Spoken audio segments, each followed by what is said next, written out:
नमस्कार, स्वागत करती हूं आप सभी का भारत 24 पर। मैं हूं आपके साथ पूर्णिमा मिश्रा और वक्त है वंदे भारत का। वंदे भारत में आज तमाम खबरों का जिक्र होगा, जिसमें सबसे पहले बात करेंगे संजय सिंह की गिरफ्तारी को लेकर। शराब घोटाले में आम आदमी पार्टी के नेताओं की मुश्किलें बढ़ रही हैं। पहले मनीष सिसोदिया, अब संजय सिंह जांच के दायरे में है। संजय सिंह को 5 दिन की रिमांड में भेजा गया, लेकिन खबर यह है कि जांच की आंच अब पार्टी तक भी, आम आदमी पार्टी तक भी पहुंच सकती है। इधर आतंक और खालिस्तान के खिलाफ केंद्र सरकार की पॉलिसी और स्ट्रैटेजी बहुत क्लियर है, जिसका असर अब ग्राउंड पर नजर आने लगा है। आतंकियों और खालिस्तानियों को लेकर सरकार किसी भी तरीके के कॉम्प्रोमाइज के मूड में नहीं, और इतना ही नहीं, सरकार का टारगेट आतंक को जड़ से उखाड़ फेंकने का है। जमीनखोर चीन अपनी हरकतों से बाज नहीं आ रहा। चीन की हरकतों की वजह से हिंद महासागर में एक बार फिर से तनाव है। चीन एक एक कर छोटे देशों को टारगेट करने की कोशिश करने लगा है, और एक बार फिर चीन का यह हथकंडा कामयाब होता हुआ नजर आ रहा है। इन खबरों पर डिटेल में वंदे भारत में बात करेंगे, लेकिन सबसे पहले बात करेंगे आम आदमी पार्टी की। जन आंदोलन से निकली ये एक ऐसी पार्टी है जिसने बहुत कम समय में 2 राज्यों में अपनी सरकार बना ली। ऐसे नेता जिनके संघर्ष का कोई इतिहास नहीं रहा, रातों रात विधानसभा पहुंच गए, और सत्ता में आने से पहले इस पार्टी ने लोगों से कई वायदे भी किए। सादगी की सीढ़ी बनाकर सत्ता के शीर्ष पर पहुंचने वाली आम आदमी पार्टी के 2 बड़े नेता आज कानूनी जांच के दायरे में हैं। घोटालों के आरोपों की जांच लगातार ईडी की तरफ से हो रही है, और माना जा रहा है कि जांच की आंच अब आम आदमी पार्टी तक भी पहुंच सकती है।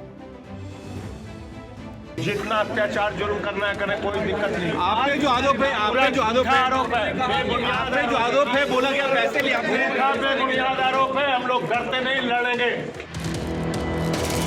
दिल्ली शराब घोटाले में एक एक कर आम आदमी पार्टी के 2 बड़े नेता बुरी तरह से फंसते हुए नजर आ रहे हैं। दिल्ली सरकार में डिप्टी सीएम रहे मनीष सिसोदिया पहले से ही जेल में हैं, और अब पार्टी के राज्यसभा सांसद को 5 दिन के लिए ईडी की रिमांड में भेजा गया है। लेकिन अब इस जांच के दायरे में नेताओं के साथ साथ अरविंद केजरीवाल की आम आदमी पार्टी पर भी आंच पहुंच सकती है। सूत्रों की माने तो ईडी आबकारी घोटाले में अब आम आदमी पार्टी को भी आरोपी बना सकती है। बीते दिन आबकारी मामले की सुनवाई सुप्रीम कोर्ट में हुई थी, जिसमें सुप्रीम कोर्ट ने पूछा कि अगर इस मामले की जांच में ऐसा पाया गया कि इस पूरे प्रकरण में आम आदमी पार्टी भी संदिग्ध है, तो इसे आरोपी क्यों नहीं बनाया गया। ईडी के सूत्रों के मुताबिक आबकारी मामले घोटाले में पार्टी को भी फायदा मिला था। ऐसे में पार्टी को भी आरोपी बनाया जा सकता है। इसी मामले में दिल्ली के पूर्व deputy CM Manish Sisodia jail में बंद हैं। बीते दिन यानी 4 अक्टूबर को उनकी जमानत पर शीर्ष अदालत में सुनवाई हुई, जिसके दौरान सुप्रीम कोर्ट ने पार्टी पर सवाल उठाया था। वहीं इस पूरे मामले को लेकर आम आदमी पार्टी और बीजेपी में जंग छिड़ती हुई दिखाई दे रही है। आप नेताओं का कहना है कि बीजेपी अरविंद केजरीवाल और आम आदमी पार्टी की लोकप्रियता से डर गई है, वहीं बीजेपी इन आरोपों को सिरे से नकार रही है। संजय सिंह जी की कल ईडी ने गिरफ्तारी की है। शराब घोटाले के केस में गिरफ्तारी हुआ है, और उसको लेकर जिस प्रकार की राजनीति आम आदमी पार्टी कर रही है, ये आज पूरा देश देख रहा है।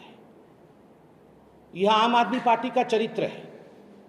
सीना ठोक करके घोटाला करो, और जब पकड़े जाओ तो उस पर राजनीति आरंभ कर दो। बिल्कुल बहुत बदतमीजी की ये पुलिस के द्वारा मुझे मारा गया है। बैरिकेड के पास जितने भी लोग थे, पीछे से पुलिस ने उनके ऊपर हमला किया है। देखिए, भाजपा आज फिर से इस प्रोटेस्ट के साथ वही कर रही है जो पूरे देश में ईडी और सीबीआई के जरिए कर रही है।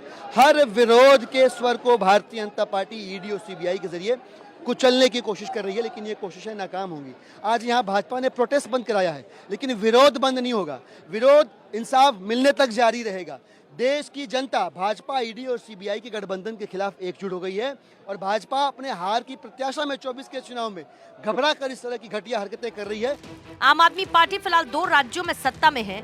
ऐसे में अगर इस जांच की आंच पार्टी तक पहुंचती है, तो आने वाले लोकसभा चुनाव में केजरीवाल और आम आदमी पार्टी के लिए बड़ी मुसीबत खड़ी हो सकती है। एक तरफ नेशनल पार्टी का दर्जा मिलने के बाद जहां आम आदमी पार्टी नए सिरे से 24 की तैयारी में जुटी थी, वहीं ईडी की इस कार्रवाई का असर पार्टी की लोकप्रियता पर भी पड़ता दिख रहा है। Bureau report, Bharat 24। हाल ही के दिनों में खालिस्तानी आतंकी और उनकी एक्टिविटीज लगातार हेडलाइंस में रही। कनाडा भारत के बीच इसे लेकर तनाव बरकरार है, लेकिन केंद्र की सरकार इसको लेकर लगातार एक्शन में है। घाटी में भी धारा 370 खत्म करने के बाद से सेना और पुलिस का एक्शन जारी है। चुन चुनकर दहशतगर्दों का सफाया किया जा रहा है और इसकी मॉनिटरिंग खुद अमित शाह कर रहे हैं। शाह का एक्शन, खालिस्तानी आतंकियों को टेंशन। आतंकवाद विरोधी सम्मेलन 2023 का उद्घाटन। खालिस्तानियों के खिलाफ एक्शन प्लान, शाह का मंथन। 2014 में मोदी सरकार ने केंद्र की सत्ता संभाली तो आतंकवाद का पूरी तरह से सफाया एजेंडा रहा।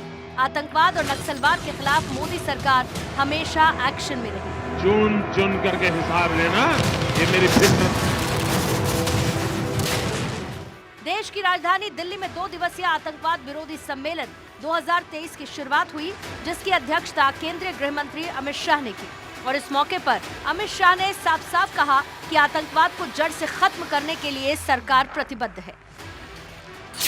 केंद्र सरकार आतंकवाद के प्रति जीरो टॉलरेंस की नीति में भरोसा करती है। किसी भी कीमत पर देश आतंकवाद को बर्दाश्त नहीं करेगा।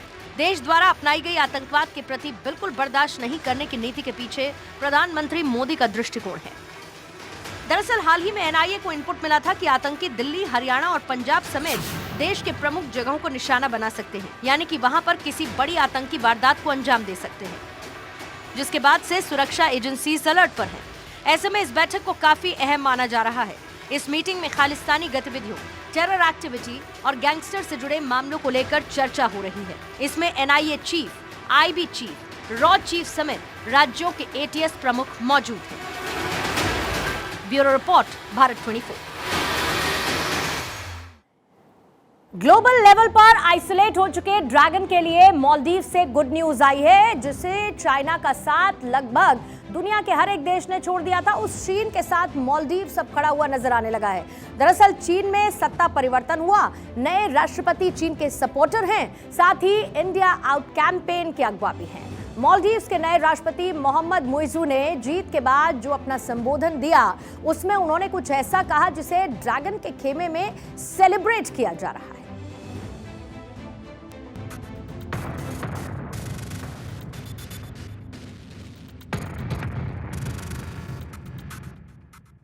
चीन, जमीन खोर चीन, कमजोर देशों पर हेकड़े दिखाने वाला चीन, कर्ज के दलदल में छोटे देशों को फंसा कर रखने वाला चीन। इस चीन की एक चाल कामयाब होती नजर आ रही है। पहले पाकिस्तान, फिर श्रीलंका और अब मालदीव। मालदीव में सत्ता परिवर्तन हो चुका है, जिसका जश्न बीजिंग में मनाया जा रहा है। दरअसल मालदीव के नए राष्ट्रपति को चीन का समर्थक माना जाता है। साथ ही उन्होंने इंडिया आउट कैंपेन को भी आगे बढ़ाया था। भारत परंपरागत रूप से मालदीव को अपने हिंद महासागर प्रभाव क्षेत्र के हिस्से के रूप में देखता है। साथ ही मानवीय उद्देश्यों के लिए द्वीप समूह पर भारतीय सैनिकों की एक छोटी टुकड़ी को तैनात रखता है। लेकिन चीन के नए राष्ट्रपति मोहम्मद मुइज़ू ने कहा कि मालदीव की जमीन से विदेशी सैनिकों को हटाया जाएगा। भारत और चीन के अलावा मालदीव अमेरिका का भी पारंपरिक साझेदार रहा है। लेकिन अब सत्ता परिवर्तन के बाद संकेत साफ हैं, आने वाले दिनों में हिंद महासागर क्षेत्र में बड़ी उथल पुथल देखने को मिलने वाली है। चीनी सरकारी मीडिया ने मुइज़ू की जीत को चीन की जीत करार दिया। साथ ही उसने मुइज़ू के सत्ता में आने को अमेरिका और भारत के लिए बड़ा झटका बताया। मुइज़ू का आना चीन के लिए गुड न्यूज है, तो रक्षा विशेषज्ञों के मुताबिक हिंद महासागर पर भारत की चुनौतियां दोगुनी होने वाली हैं। मालदीव में चीन की पहुंच कोई नई बात नहीं है। 5 साल पहले मालदीव के लोगों ने अपने पूर्व नेता मोहम्मद यामीन को वोट दिया था। उन्हें बड़े स्तर पर चीन से अस्थिर तरीके से कर्ज लेने के तौर पर देखा गया है। यामीन को चीन की कर्ज नीति का पोस्टर चाइल्ड तक कहा गया था। हालांकि साल 2019 में राष्ट्रपति सालेह के सलाहकार मोहम्मद रशीद ने कहा था कि मालदीव पर $3 अरब तक का कर्ज हो सकता है। 4.9 अरब की जीडीपी वाले मालदीव के लिए ये बहुत भारी कर्ज है। चीन अपने इसी दांव से छोटे देशों को फंसाता आया है। छोटे देशों को कर्ज देकर उनकी जमीन हड़पना ही चीन की नीति रही है। पहले पाकिस्तान, श्रीलंका और अब मालदीव में चीन ने यही किया।